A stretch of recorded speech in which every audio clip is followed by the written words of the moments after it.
So hello and welcome. आज का topic है सुप्रीम कोर्ट। सुप्रीम कोर्ट बहुत ही ज़्यादा इंपॉर्टेंट टॉपिक है। इसमें अराउंड 123 से लेके 147 तक टोटल वी हैव 25 आर्टिकल्स। बहुत ही ज़्यादा क्वेश्चंस बनते हैं इससे। और एमसीक्यूज में जैसे इंडिपेंडेंट जुडिशियरी लिखा हुआ है, डायरेक्ट यहाँ से भी स्टेटमेंट बेस्ड क्वेश्चन आ रहे हैं, पूछ सकता है। सो इस एक वीडियो में अराउंड 20 to 25 मिनट की वीडियो होगी, पूरा फिनिश करेंगे। Quickly we will start. सबसे पहले बात आती है इंडिपेंडेंट जुडिशियरी का मतलब क्या है। मतलब कि सुप्रीम कोर्ट कोई भी जजमेंट सुनाने के पहले किसी और से कंसल्ट करने का बाध्य नहीं है। पार्लियामेंट हो या प्रेसिडेंट हो, किसी से भी कंसल्टेशन जरूरी नहीं है सुप्रीम कोर्ट की। So then comes what supreme court replaced. मतलब कि हमारे इंडिपेंडेंट होने से पहले, हमारा कॉन्स्टिट्यूशन अडॉप्ट होने के पहले, जो कि जब 26 नवंबर को अडॉप्ट किया गया था, उसके पहले there was a federal court of India. Federal court of India का फॉर्मेशन हुआ था गवर्नमेंट ऑफ इंडिया एक्ट 1935 से, और 1937 में इसे बना दिया गया था। फेडरल कोर्ट का मतलब कि जो फेडरल मामले होते थे उनको देखता था। ये फेडरल मामले मतलब कि वही India is a federation of state बोलते हैं ना, वो वाले, union of state but quasi federal. So जो फेडरल मामले होते थे उनको supreme court, federal court of India देखता था, जो कि पहले पहले फेडरल कोर्ट था, अब सुप्रीम कोर्ट बन गया। But still if you will understand this judicial committee of the privy council, आपको पता चलेगा कि ये this was the apex court. जैसे अभी सुप्रीम कोर्ट है इंडिया में, वैसे पहले एपेक्स कोर्ट एक तरह से judicial committee of the privy council हुआ करता था। इसका ऑफिस लंदन में था। So hierarchy was like that, this judicial committee. Then comes the federal court, उसके बाद आता था हाई कोर्ट, फिर आता था अपना डिस्ट्रिक्ट कोर्ट। ये था कॉन्स्टिट्यूशन अडॉप्ट होने के पहले का scene. After constitution adoption now we have this hierarchy. Supreme court is there, high court, district and session court, then subordinate court, जो कि सिविल और क्रिमिनल मैटर्स में को देखता है। ओके, नाउ इसकी कॉन्स्टिट्यूशनल पोजीशन देखेंगे सुप्रीम कोर्ट की। सो ये है पार्ट 5 में हमारा, चैप्टर 4 है। आर्टिकल कौन सा है? 124 से लेके 147। सबसे बड़ा 124 आर्टिकल ही है। देन छोटे छोटे आर्टिकल है, क्विकली खत्म हो जाएंगे। इसको बोलते हैं गार्डियन ऑफ द कॉन्स्टिट्यूशन। सो अगर देखा जाता है कि हमारे कॉन्स्टिट्यूशन में जो भी चीज़ें लिखी हैं उसका फाइनल इंटरप्रेटर कौन है, तो वो है हमारा सुप्रीम कोर्ट। कुछ भी अगर टर्म है ऐसा जो नहीं समझ में आ रहा है एग्जैक्टली और वेग लग रहा है, तो उसकी परिभाषा कौन देगा? Supreme court. कुछ भी वायलेशन कोई करता है तो उसको दंड कौन देगा? Supreme court. अगर सुप्रीम कोर्ट नहीं दे रहा है तो उसके लोअर कोर्ट, बहुत सारे ऐसे फैसले हैं जिनको सुप्रीम कोर्ट में जाने की जरूरत भी नहीं पड़ती है। ओके, हाई कोर्ट या डिस्ट्रिक्ट कोर्ट उस पर अपना फाइनल जजमेंट सुना सकता है। But just understand that integration is there, integration of court is there. सारे कोर्ट सुप्रीम कोर्ट के एड पे काम करेंगे, ऐसा लिखा भी हुआ है 144 आर्टिकल में। फर्स्ट सिटिंग कब हुई थी सुप्रीम कोर्ट की? 28 जनवरी 1950 को। देन फेडरल कोर्ट, वही मैंने बताया कि 1937 में गवर्नमेंट ऑफ इंडिया एक्ट के तहत स्थापित किया गया था। Indian judiciary is integrated. इसका मतलब यही है कि supreme court is the highest court and all the other courts are working under it. So integration is there, this is not separation. आप ये नहीं कह सकते सुप्रीम कोर्ट और हाई कोर्ट अलग है। It is integrated. Some power supreme court have that ये high court को जजमेंट देने से रोक भी सकता है, उस केस को अपने लिए रख सकता है डायरेक्टली। इस सुप्रीम कोर्ट में ऐसे आर्टिकल, ऐसी चीजें भी मेंशन है जिसमें किस तरह से डायरेक्ट हाई कोर्ट से केस लेके सुप्रीम कोर्ट अपना जजमेंट उस पर सुना सकता है। Let's quickly begin with the articles. सबसे पहला आर्टिकल है आर्टिकल 124। ओके, सो आर्टिकल 124 में क्या लिखा हुआ है? Original strength. ओरिजिनल स्ट्रेंथ जब सुप्रीम कोर्ट का फॉर्मेशन हुआ था तब कितनी थी? एक चीफ जस्टिस ऑफ इंडिया होंगे प्लस 7 जजेस आर देयर। 7 जजेस are there in the original constitution. मतलब टोटल मेंबर्स कितने थे? 8 जजेस। अभी क्या है करंट स्ट्रेंथ 1 CJI प्लस 33 जजेस। सो मैक्सिमम सैंक्शन स्ट्रेंथ कितनी है? 34। ऐसा लिखा है 124 क्लॉज 1 में।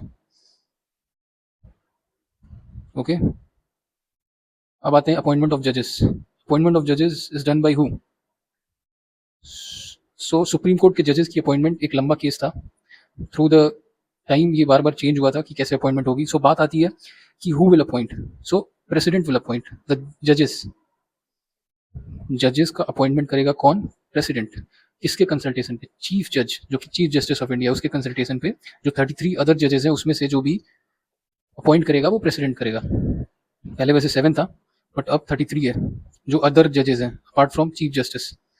सो इसमें ये जो टर्म है कंसल्टेशन, इस पे बहुत ही ज़्यादा विवाद भी हुआ है, केसेस भी हुए हैं। सो कंसल्टेशन, पहले बात ये आती है कि अगर चीफ जस्टिस ऑफ इंडिया ने कुछ कहा कंसल्ट किया प्रेसिडेंट ने उस अपॉइंटमेंट में, तो चीफ जस्टिस ने जो कहा वो क्या फाइनल होगा, कंसल्टेशन जो होगी वो फाइनल होगी, इस पे क्वेश्चन उठा था। सो उसी के बाद हमारा जजेस केस आया था। सो जजेस केस पे क्विकली मूव करेंगे, ये जजेस केस। सो फर्स्ट जजेस केस में जब इस पे बात उठी कि क्या बाइंडिंग होगा, तो फर्स्ट जजेस केस में कहा गया कि एग्जीक्यूटिव ही सुप्रीम है, मतलब एग्जीक्यूटिव ने बोल दिया कि इसका अपॉइंटमेंट होना चाहिए जजेस एज अ जज, तो वो ही जज रहेगा। तो इसका ये मतलब हुआ कि अगर एग्जीक्यूटिव चाहे तो किसी को भी जज बना के कोई भी फैसला अपने हित में ले सकता है। So this was the violation I can say of the DPSP, that is separation of power, DPSP of that is in article 50, जो कि separation of power between executive और जुडिशियरी की बात करता है, उसका ये वायलेशन था, क्योंकि इसमें हस्तक्षेप बढ़ गया किसका, एग्जीक्यूटिव का। So consultation does not mean concurrence, मतलब कि अगर प्रेसिडेंट पूछता है और सीजीआई कुछ कहते हैं तो वो बाइंडिंग नहीं होगा, अपनी मर्जी से भी चीजें कर सकता है प्रेसिडेंट। उसके बाद आता है executive had primacy in appointment and transfer of जजेस, ये भी गलत था। Recommendation of chief justice of India was not binding, see. So बाद में इसको ओवररूल कर दिया गया बाय द सेकंड जजेस केस, जिसमें कहा गया कि कंसल्टेशन मींस कंकरेंस, मतलब अगर प्रेसिडेंट ने पूछा कि बताओ किसको अपॉइंट करें सीजीआई से, सीजीआई ने जवाब दिया, तो वो कंकरेंस होगा कि वही फाइनल डिसीजन है, आपको इन्हीं को अपॉइंट करना है, अपनी मर्जी से किसी को नहीं अपॉइंट करना है। फिर इसमें बनाया गया कोलेजियम सिस्टम, यहीं से कोलेजियम सिस्टम की शुरुआत होती है। सो कोलेजियम सिस्टम में इनिशियली कौन कौन था, इनिशियली टू सीनियर मोस्ट जजेस and CJI, they were there, और this was the birth of collegium. फिर थर्ड जजेस केस में कोलेजियम को एक्सपेंड किया गया और सीजीआई के साथ 4 सीनियर मोस्ट सुप्रीम कोर्ट जजेस वर देयर, जो कि अभी करेंटली यही फॉलो होता है। बट 2014 में, let me add this one second, या so what happened in 2014, government ने एक 99th अमेंडमेंट एक्ट लाया, जिसको हम एनजैक के नाम से जानते हैं, 99th constitutional amendment act, that is एनजैक। बाद में इसको अनकॉन्स्टिट्यूशनल घोषित कर दिया गया। इसने एक नया कोलेजियम सिस्टम इंट्रोड्यूस किया, जिसमें एक chief justice of India plus 2 और जजेस होंगे, साथ ही साथ यूनियन काउंसिल ऑफ मिनिस्टर और 2 और लोग होंगे जिसको प्राइम मिनिस्टर अपॉइंट करेगा, मतलब 3 इधर और 3 इधर। बाद में इसको हस्तक्षेप बढ़ने के कारण, मतलब एग्जीक्यूटिव का, लेजिस्लेटिव का, किसमें, जुडिशरी में हस्तक्षेप बढ़ता हुआ दिखाई दिया, तो इसको भी अनकॉन्स्टिट्यूशनल घोषित कर दिया गया। देन अगेन इन फोर्थ जजेस केस इसको अनकॉन्स्टिट्यूशनल घोषित किया गया। Again the collegium system was restored, CJI plus 4 senior most supreme court जजेस, जो करंट सिस्टम है अभी यही है।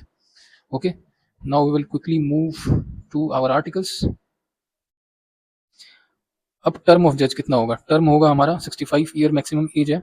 टर्म ऐसा कुछ निर्धारित नहीं है, बट रेजिग्नेशन को वो प्रेसिडेंट को दे सकते हैं अपनी, अगर रिजाइन करना हुआ तो प्रेसिडेंट को दे सकते हैं, और जज को रिमूव भी किया जा सकता है, जो कि क्लॉज 4 में मेंशन है। अब ग्राउंड क्या क्या है वो हम क्लॉज 4 में देखेंगे। रिमूवल के ग्राउंड जो हैं वो मेंशनड है क्लॉज 4 में। डिटर्मिनेशन ऑफ एज, एज की डिटर्मिनेशन कौन करेगा कि कितने एज का सुप्रीम कोर्ट का जज होगा, तो ये भी पार्लियामेंट करेगा।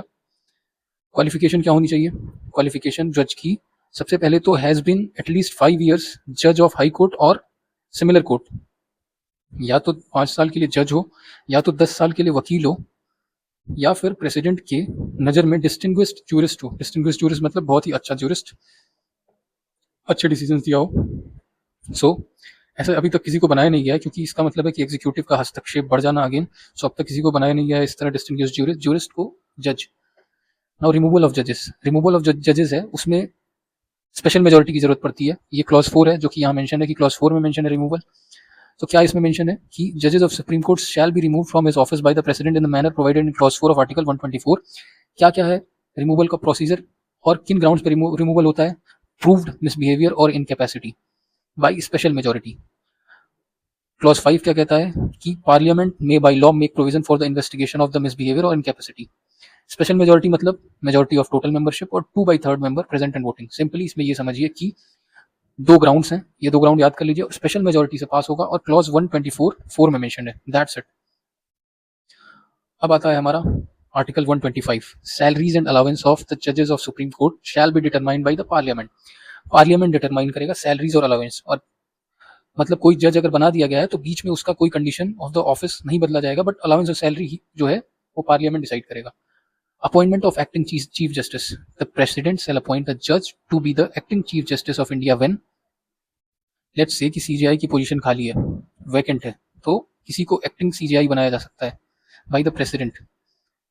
ओके, अब आता है अपॉइंटमेंट ऑफ एड हॉक जजेस।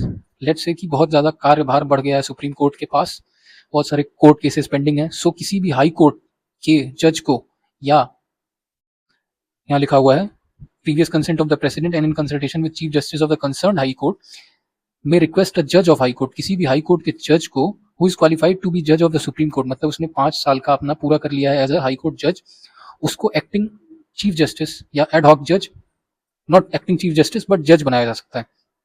ओके, अ जज so appointed shall during the period of his sitting and acting as such have all the powers, सारे पावर्स होंगे जो जजेस के पास है सुप्रीम कोर्ट के, and enjoy all the privileges.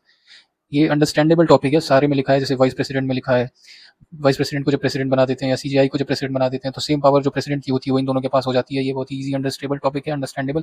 So let's move to article 128, that is a retired जज of the supreme court. अगर वो रिटायर हो चुका है मतलब 65 ईयर के बाद, तो उसको भी बुलाया जा सकता है और उसको अपॉइंट किया जा सकता है as a chief justice of India, not as a chief justice, there is a catch, उसको चीफ जस्टिस नहीं बनाया जाएगा, जज ऑफ द सुप्रीम कोर्ट बनाया जा सकता है। किसको? रिटायर्ड को। Okay, then supreme court as a court of record, the supreme court shall be court of record. इसका मतलब क्या है कि its decision are preserved as a legal precedent, मतलब ऐसा जब सुप्रीम कोर्ट से लोअर कोर्ट कोई जजमेंट सुनाती है तो उसमें ये कोर्ट करती है कि सुप्रीम कोर्ट ने अपने इस फैसले में ये कहा था, उसी का मतलब है कि this is court of record. And it has power, इसके पास पावर है, इसके किसी भी ऑर्डर को जो कंटेम्प्ट करता है, मतलब उसको मानने से इनकार करता है, उसको पनिश करने का। Okay, then come the seat of supreme court. So seat of supreme court कहाँ है? दिल्ली में है, और दूसरे भी जगह पे बनाया जा सकता है। किसकी परमिशन लगेगी? Chief justice of India. किसकी परमिशन के साथ? प्रेसिडेंट की अप्रूवल के साथ। लेट्स से कि कहीं साउथ में बनाना है तो वहां साउथ में बना सकता है seat, okay, with in the territory of India. फिर आता है ओरिजिनल ज्यूरिसडिक्शन। ओरिजिनल ज्यूरिसडिक्शन मतलब कि सुप्रीम कोर्ट को इन मामलों में डायरेक्ट तलब किया जा सकता है बिना लोअर कोर्ट गए। किन मामलों में? Between the government of India and one और मोर स्टेट। लेट्स से एक तरफ गवर्नमेंट ऑफ इंडिया है, एक तरफ कोई और स्टेट है, वन या वन से ज्यादा, तो ये मामला सीधा सुप्रीम कोर्ट के पास जा सकता है। फिर गवर्नमेंट ऑफ इंडिया एक तरफ, उसके साथ कोई स्टेट है, वर्सेस वन और more state on the other side. In cases को भी सुप्रीम कोर्ट डायरेक्ट जाया जा सकता है। और टू और मोर स्टेट, जैसे कि यूपी और एमपी में कुछ बवाल है तो डायरेक्ट वो सुप्रीम कोर्ट को तलब कर सकते हैं। बट इसमें भी एक कैच ये है कि कुछ मामले ऐसे हैं जिनमें सुप्रीम कोर्ट को डायरेक्ट तलब नहीं किया जा सकता है, उसके लिए या तो कमिटी या तो ट्रिब्यूनल या कोई और चीज बनाई गई है हमारे कॉन्स्टिट्यूशन में। So disputes arising out of pre constitution treaty, let's say कि किन्हीं दो स्टेट के बीच में कॉन्स्टिट्यूशन के पहले कोई ट्रीटी साइन हुई है तो उस पर आप जाके पूछ नहीं सकते हैं, टाइम वेस्ट नहीं करना चाहता है अपना supreme court, that's why it is mention. या फिर इंटर स्टेट वाटर डिस्प्यूट, जैसे कर्नाटक और तमिलनाडु में कावेरी वाटर डिस्प्यूट है, तो इसके लिए आप सुप्रीम कोर्ट से जवाब नहीं मांग सकते हैं, या फिर ये नहीं कह सकते हैं कि आप हस्तक्षेप करिए। Then matters related to finance commission, इस केस में भी आप सुप्रीम कोर्ट की ओरिजिनल जुरिस्डिक्शन के दायरे में नहीं आते हैं। After that comes the appellate jurisdiction. ये क्या होता है? मतलब कि हाई कोर्ट जो है सर्टिफाई करता है कि आप सुप्रीम कोर्ट में जाके अपील कर सकते हैं इन मामलों में। किन मामलों में? जिसमें कॉन्स्टिट्यूशन मैटर इन्वॉल्व हो and question as to interpretation of the constitution is involve. जहां पे ये टर्म होगा वहां पे कॉन्स्टिट्यूशनल मैटर आएगा। सो वहां पे आप as a appeal supreme court जा सकते हैं हाई कोर्ट की सर्टिफिकेशन के बाद। फिर आता है सिविल मैटर्स में, सेम है कि इसमें बस ये एक बात ऐड हो जाती है कि सब्सटेंशियल क्वेश्चन ऑफ लॉ अगर लगता है हाई कोर्ट को, या फिर वो मुद्दा जनरल इंपॉर्टेंस का लगता है, तो वो मूव कर सकता है और सर्टिफाई कर सकता है। अगर ये दो केसेस क्वालिफाई होते हैं तो हाई कोर्ट ऑटोमेटिकली सर्टिफाई कर देता है कि आप सुप्रीम कोर्ट में जाके अपील कर सकते हैं, हमारी कोई जरूरत नहीं है। अब same in criminal matters, appeals to the supreme court in criminal matters from any judgment, decree और final order of high court. Okay, फिर आता है पावर्स ऑफ फेडरल कोर्ट, मतलब कि अगर लिखा हुआ है the supreme court shell exercise the jurisdiction power and authority which were exercisable by the federal court under any law in force immediately before the commencement of the constitution.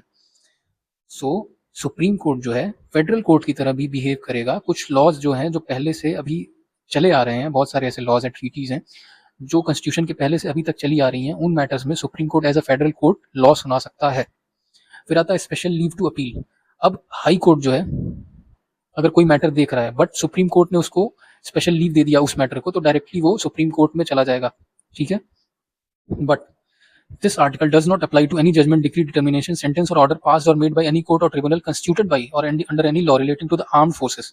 जहां भी armed forces की बात आएगी वहां special leave omit कर दिया गया है उस केस में।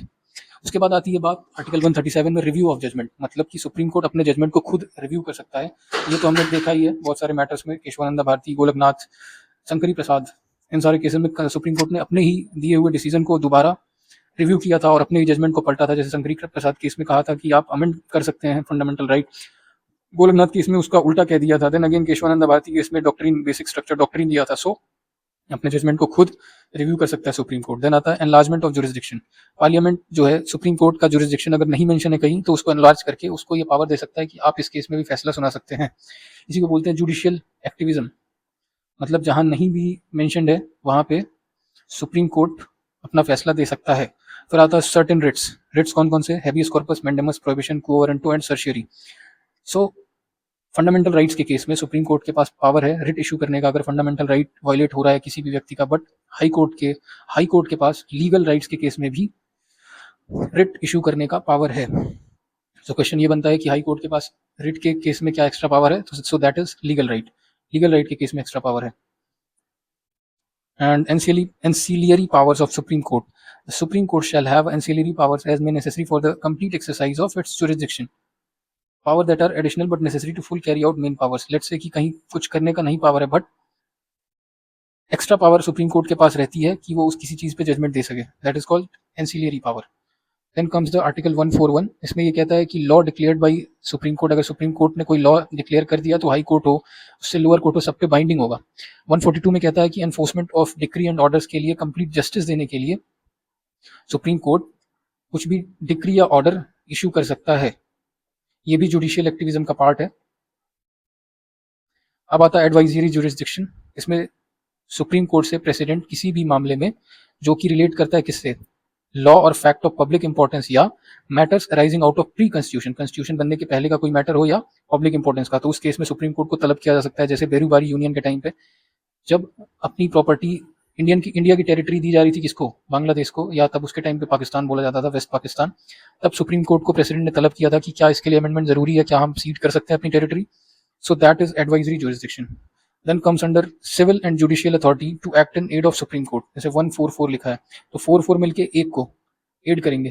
This is called, let's say कि supreme court is there, high court, ये जो नीचे की जितने भी कोर्ट है सब मिलके सुप्रीम कोर्ट की को एड करने के लिए उपलब्ध हैं। 145 कहता है कि रूल्स ऑफ कोर्ट क्या क्या है, जो भी रूल्स और प्रोसीजर फॉलो होते हैं, कंडक्ट फॉलो होता है, कोड फॉलो होता है, वो कौन बना सकता है? खुद सुप्रीम कोर्ट बना सकता है। इस 146 में ऑफिसर्स एंड सर्वेंट्स है। देन 147 में इंटरप्रिटेशन है। ओके, ये जजेस केसेस मैंने बता दिया है। So that's it in supreme court. ये पूरा आर्टिकल याद होना चाहिए, और जो जो चीज़ें बताई याद होनी चाहिए। जैसे एक चीफ जस्टिस 7 जजेस ओरिजिनल थे, करंट 34 हैं। Okay, thank you.